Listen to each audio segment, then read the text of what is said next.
Hey good people, welcome to my channel. It's been such a long time since I've posted a video. I believe the last video I posted was like 2 months ago. Sorry, a girl has been busy, but I'm here to give you a life update. So firstly, I resigned from my work, my previous job, for my own personal reasons. Then I resigned again because I was fortunate enough to be offered a position in a new job. And obviously now it's another resignation because the times when I was required in this new job were different to the time I'd stipulated previously. But anyways, that's not why I'm here. So I'm really just grateful for the transition, the change, the challenges.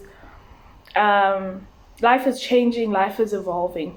So that's why I've been pressed now to just quickly have a quick chat to the Capes, that's me, about transitions, change.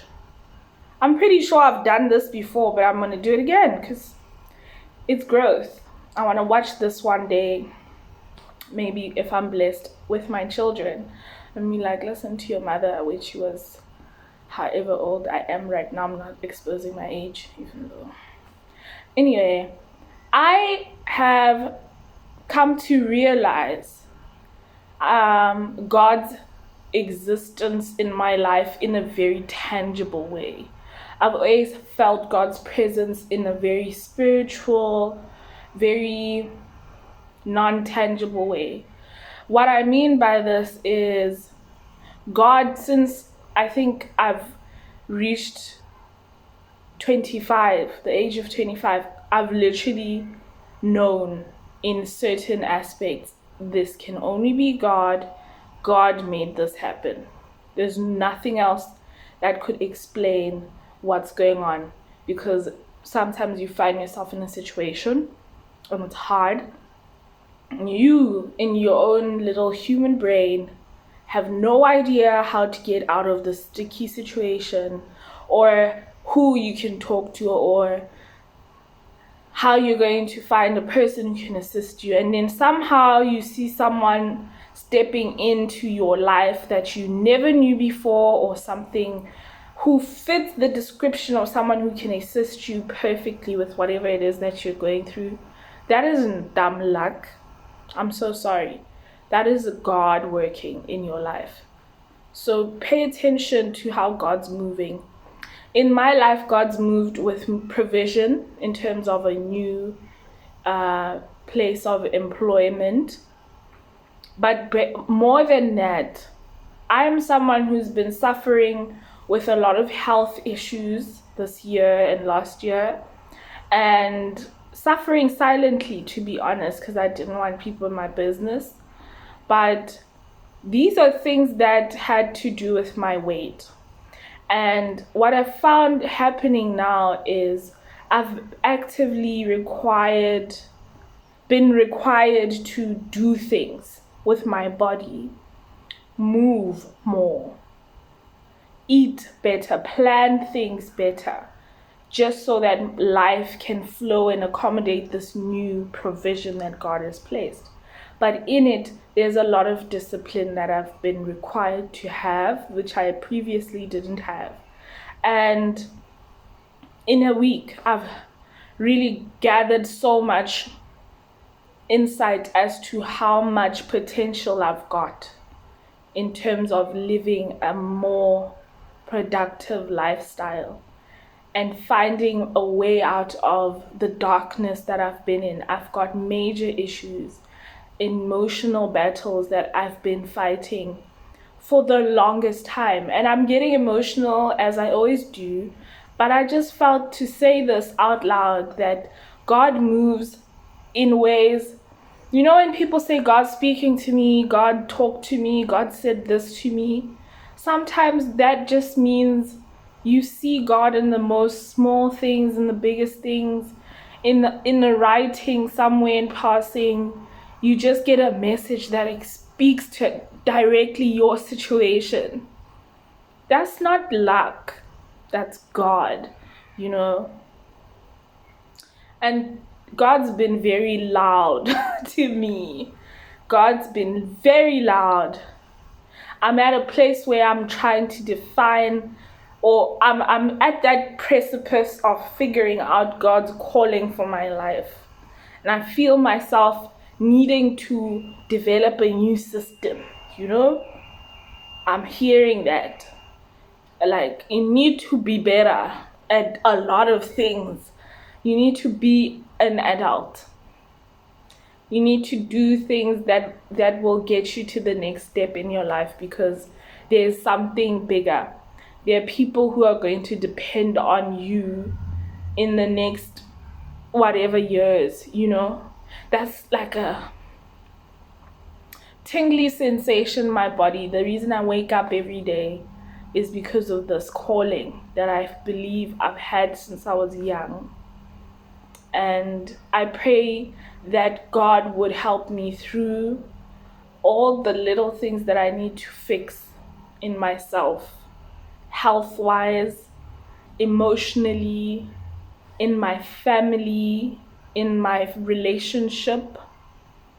There have been challenges in every area of my life, and most of these challenges have stemmed from a lack of self-worth and a lot of emotional turmoil and baggage, and I'm now requested to leave it somewhere and go on. Hey!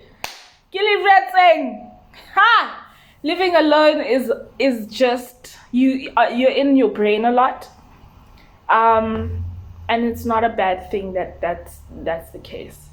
But this is what's been happening, and I just thought this deserves to go on my channel. Now that that's out of the way, in a very related kind of topic, actually, that I've been meaning to put on YouTube for the longest time.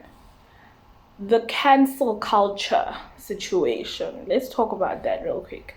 I've had areas in my life, family and friends, where this culture of canceling people, as if people can be rubbed out with an eraser if they annoy you. This culture of just cutting people out, like, you know those people who are in a wedding photo and you tell them, go stand that side, the very edge of the picture, so you can, and then you have your nice picture with the people you actually want in your photo. Life doesn't work like that. And we're in a place as youth, as people, who we just love this idea of cancel culture. And I understand now better where it stems from. We have been taught to be relational, unlike any other generation, via social media. Our social lives have now been very much dictated by social media, and our relationships are also kind of driven by the culture of social media, even outside of the social media platforms. Think about it. The way we dress, the way we talk to each other in terms of language, the way we interact with one another. You can never go to an event and not see people kind of vlogging or trying to show other people who aren't actually in that space what's going on. And here's another thing that social media does. If you're annoyed with someone and you don't like them, or they are challenging you in a way, oh sorry, there's a situation in this here flat.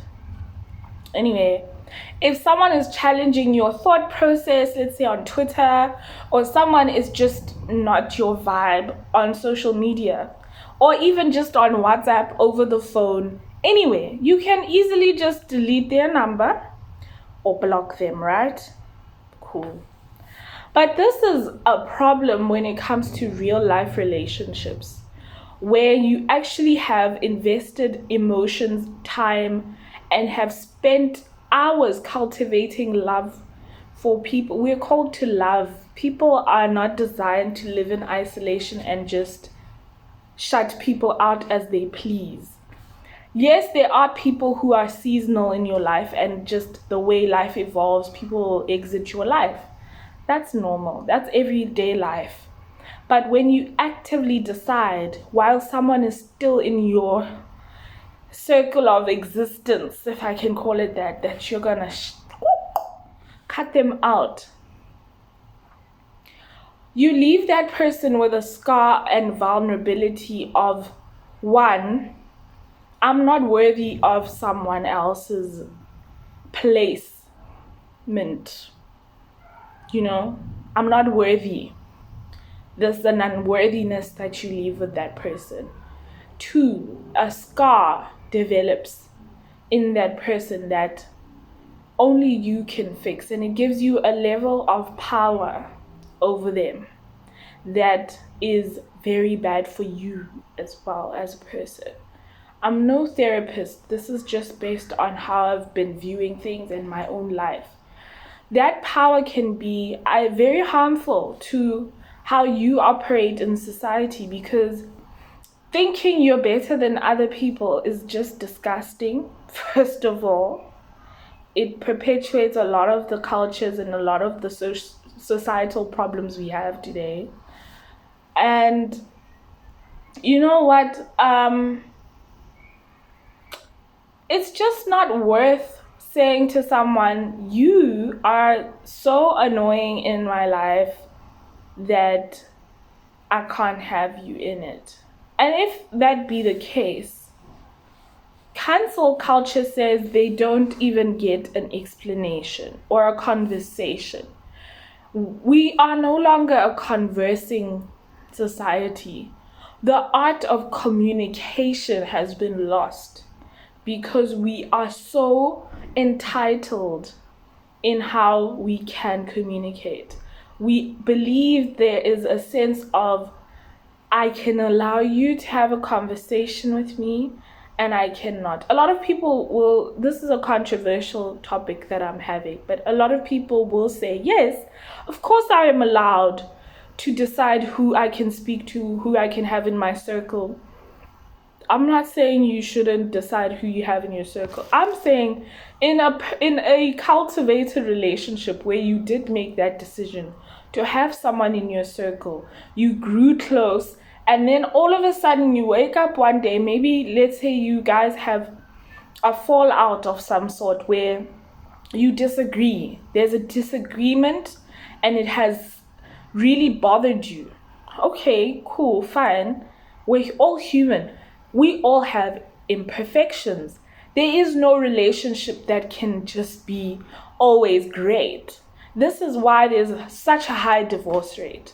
There are too many exit strategies, and people are meant to grow and learn from each other. We are supposed to have very healthy conversations with one another that help us to grow as people. If I am in disagreement with how you have treated me, let's say, you need to let me know, because if you don't, there's no growth there. There's nothing positive coming out of the experience of me and you having met. And we meet people so we can grow. That is essentially it. You can't just say, this is too much of a conversation, a tough one to have.